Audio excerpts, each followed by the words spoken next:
and I will use those resources to get to the individuals who can make decisions that will impact the District of Columbia. I've been active with DC Vote Statehood. I've been up on the Hill on many occasions. I received the first super volunteer award from DC Votes. And so I intend to continue those kinds of activities and to lobby Congress, to lobby our senators, and to lobby our president, whom is very connected to members of my church, which is the AME Church. There are members of the AME Church who are part of the president's cabinet that work, not his cabinet, but that work very closely with his faith-based organizations. And I believe that we need to put more pressure on our president. What we did in the civil rights movements back in the 60s was effective for the 60s. It may not be as effective for right now. Letter writing campaigns, going up on the Hill and being a part and using the resources that we have is what's going to move this president. And I think we need to do it together. Okay, I believe that we have to restore our goodwill. See, I was part of a council from 1999 to 2006 that had a lot of integrity. Mayor Williams was in charge, and all of us worked together as a unit. We went from a $518 million deficit to $1.6 billion in the bank, from junk bond status to AAA status, from a control board to no control board. And then Congressman Davis started talking about providing a district vote. Then they start talking about budget autonomy. And these are things that you're able to do once you show that you have your house in order.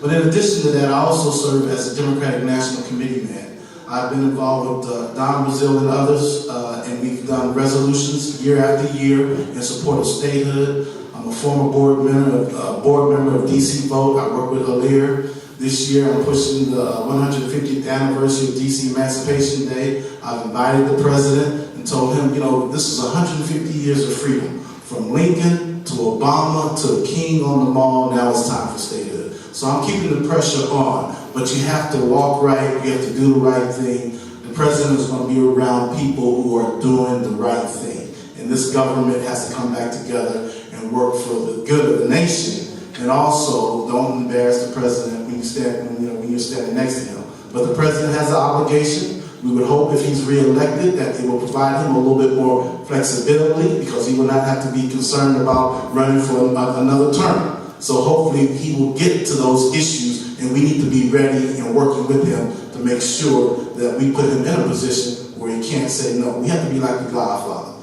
make him offer that he can't refuse, and we have to do our part to it.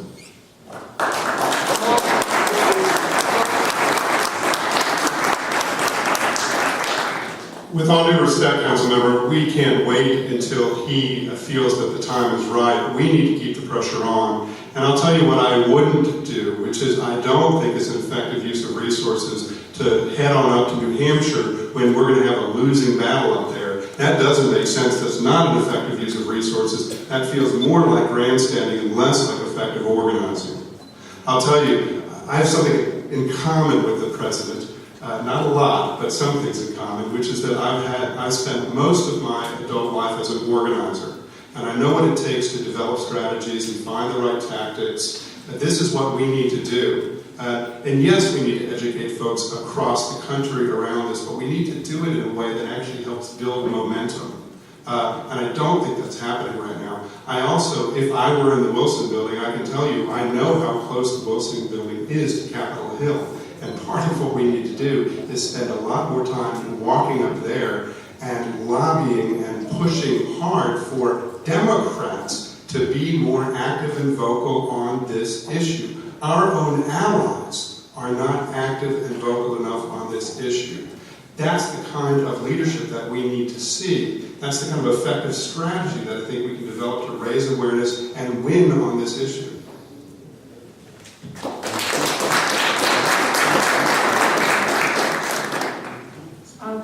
Reverend Holness will be the next one to start.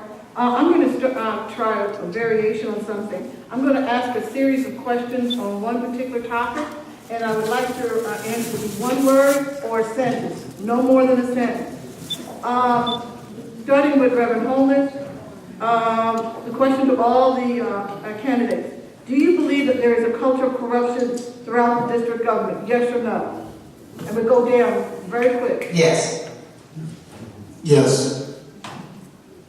Yes, especially with the leadership. One word. Yes. Sekou. Yes.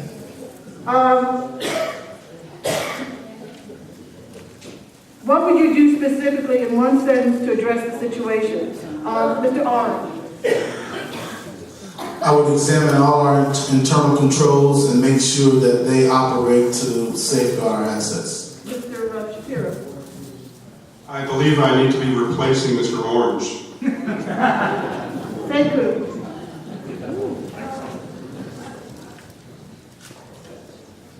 We need to end pay to play and start by getting rid of constituent services funds that are just a slush fund for council members.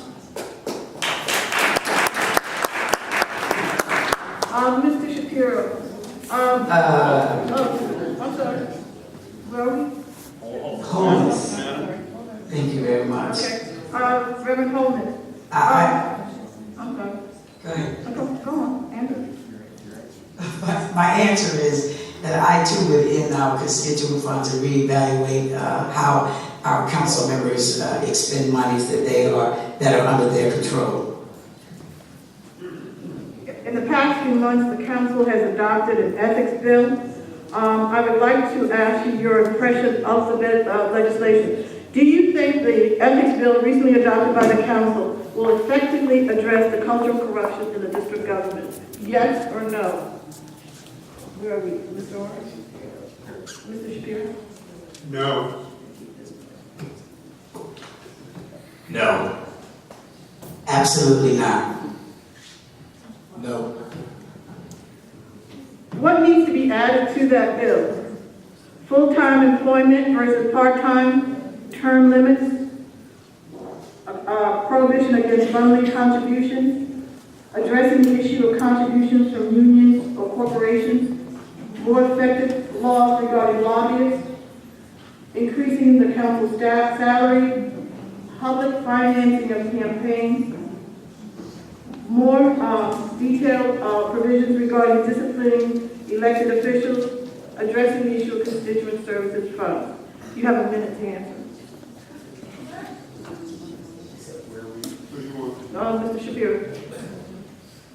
Dorothy, there are a number of things that you suggested that I do support and some that I don't think will have much impact. Of the ones that you listed, I would support full-time employment for council members. I would strongly support campaign finance reform, ending corporate contributions to campaigns, ending bundling for campaigns. I would support public financing of campaigns. If we can take the money out, then we take out a corrupting influence from the process.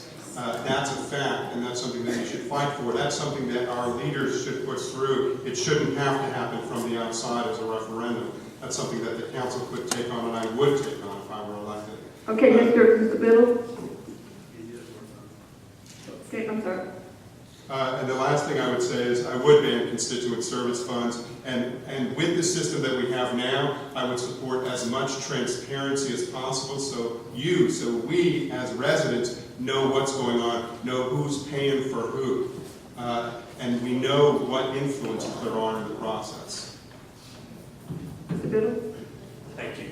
So, yeah, we have to address the corrupting influence of money in our politics and our government. So you start with constituent services funds, which is really a real simple window into the pay-to-play nature of our politics. You address the corporate bundling and the way corporate money flows through our campaigns so that we know that our elected officials are beholden to and answering to the residents and not some narrow corporate interests or a series of lobbyists that are able to advance their own agenda. I think if you do those things, you can begin to get the public trust back into the government. Sadly, the ethics reform that we have wouldn't have prevented any of the things that we currently have been done that have shattered the public trust. So we've got a bill that is touted as successful movement along ethics, but I challenge anyone to point out what in the bill would have prevented any of the bad acts that we're currently have our heads spinning right now. So I think that it's about the corrupting influence of money, and then frankly, ethics reform starts with people like the people in this room, which is electing honest, ethical, hardworking people. That's the beginning and end of ethics reform.